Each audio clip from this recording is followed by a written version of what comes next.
आज आहे दसरा, त्यासाठी बघा तुम्ही सर्व हत्यारांची, बुक्स, मोबाईल वगैरे सर्वांची पूजा करण्यासाठी मी तयारी करून ठेवली होती. आणि बघा इथे मी ना सरस्वती काढत होती. सो सरस्वती, लहानपणी सरस्वती काढण्यासाठी शाळेमध्ये शिकवलं जायचं आणि ती सडनली मला आता आठवण झाली की शाळेत कशी आम्ही काढायचो, बुक वगैरे घेऊन, स्केल वगैरे घेऊन, तशीच मी आता काढते.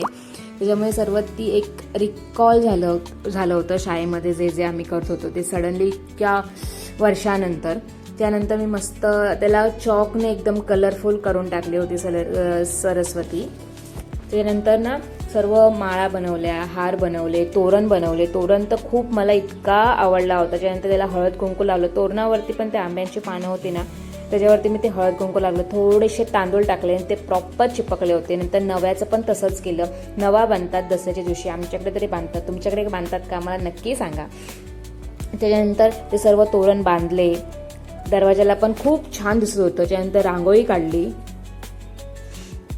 आणि एकदम टॉपला बांधलं, कारण की खाली सेफ्टी डोअर असल्या कारणाने ना ते खाली बांधू नाही शकत. ते डोअरला ओपन क्लोज करताना पडून जातं. नंतर अशा प्रकारे रांगोळी काढली. नंतर प्रॉपर सर्व सरस्वती, सर्व हत्यारांची पूजा वगैरे, देवपूजा करून घेतली. सोनं पण ठेवलं होतं पूजेला. तुमच्याकडे पण सोनं वाटतात का मला नक्की कमेंटमध्ये सांगा.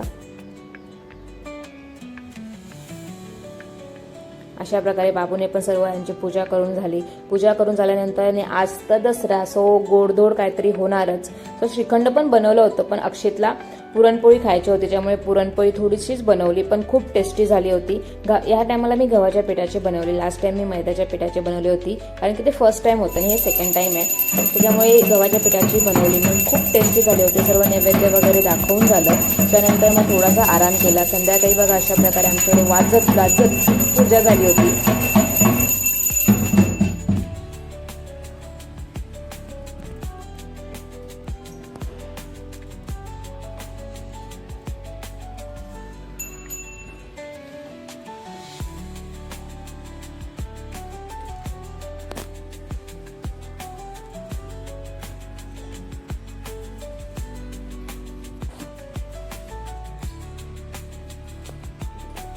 पूजा वगैरे झाल्यानंतर आम्ही एकमेकांना सोनं दिलं. तुम्हा सर्वांना दसऱ्याच्या, विजयादशमीच्या खूप खूप शुभेच्छा. अशा प्रकारे आम्ही दसरा सेलिब्रेट केला.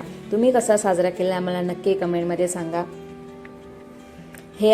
हे वर्ष तुम्हाला भरभराटीचं, सुखाचं, आनंदाचं जावो हीच ईश्वरचरणी प्रार्थना. आपण भेटूया नेक्स्ट मिनी ब्लॉगमध्ये. तोपर्यंत बाय.